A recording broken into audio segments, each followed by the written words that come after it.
And here now is a 4-day split routine that can be used by bodybuilders who have grown accustomed to the stresses of regular training. The scheme is to work half the body on Mondays and Thursdays, and the other half on Tuesdays and Fridays, with Wednesdays, Saturdays, and Sundays off for rest. We'll begin by looking at Mondays and Thursdays, and then continue by looking at Tuesdays and Fridays.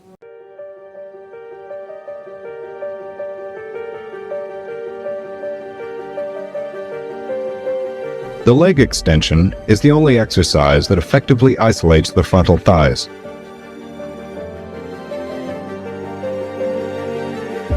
After this, immediately move on to perform squats. These should be performed in superset fashion, immediately after reaching positive failure on the preceding leg extensions. Only perform 2 cycles. Since squats involve the use of much heavier weights, proper caution should be exercised.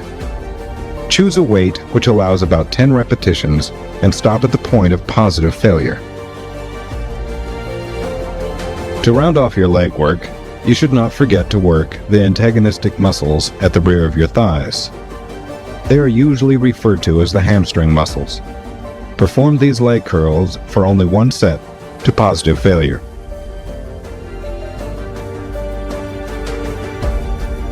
To ensure balanced development over the entire leg, perform 2 to 3 sets of toe raises. This is an exercise where full extension and complete contraction is absolutely essential in order to adequately work the calves. The next muscle group worked in the progression of your routine will be the pectoral muscles of the chest. Dumbbell flies serve as a tool to pre-exhaust the muscles. Take this exercise to positive failure and immediately perform incline presses with either a barbell or dumbbell. Do 2 cycles of this and no more. The pre-exhaust phase has now allowed the pectoral muscles to continue to contract closer to 100% of their momentary ability. Do not allow more than 3 seconds between exercises. The last muscle to be worked on the Monday-Thursday schedule will be the triceps.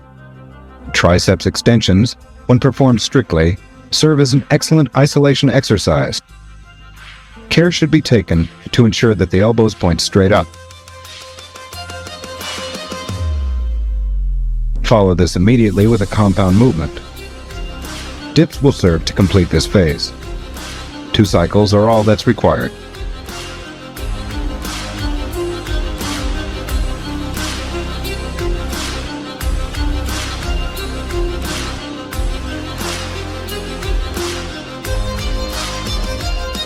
This was the first half of our split routine.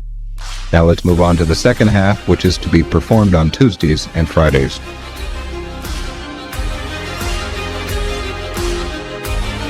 Lat machine pull-downs are a very good exercise for isolating the lats. Perform all movements in deliberate style and make sure the bar touches the chest. Upon reaching positive failure, proceed immediately and perform bent-over barbell rows. The rows will serve as our compound movement. All motion should be strict and deliberate, again taking care that the bar touches the chest. Perform the rows to total failure and attempt to complete 2 full cycles. The next group to be exercised are the trapezius of the upper back. Do a set of shrugs to positive failure and immediately proceed to the upright barbell rows for the compound phase. The traps will receive a thorough workout by pre-exhaustion techniques. Complete 2 cycles and do no more. Next, we'll move on to work the deltoid muscles. Lateral raises effectively serve as an isolation movement. From here again, we'll immediately proceed to the press behind the neck. Perform 2 cycles, high-intensity style. In order to finish the deltoid group, suggested is the performance of 2 sets of bent-over laterals. Go to positive failure. The only muscle group that remains to be worked is the biceps.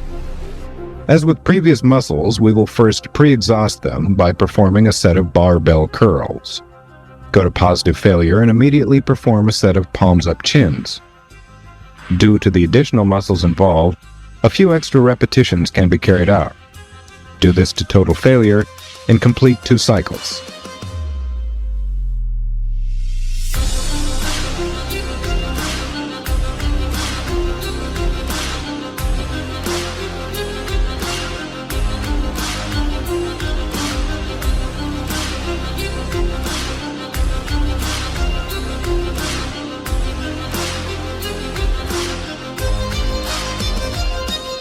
These routines are meant to serve as guidelines.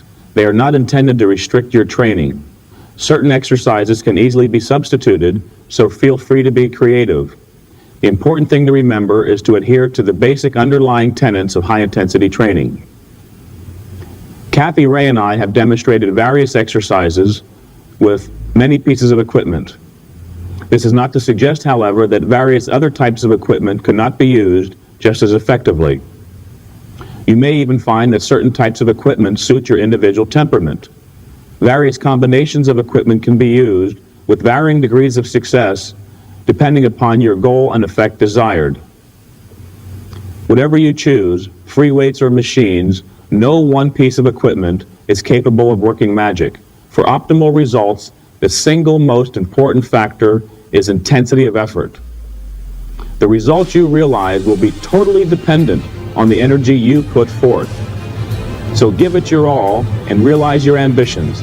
This is your host, Mike Mentzer, wishing you much success with high-intensity training.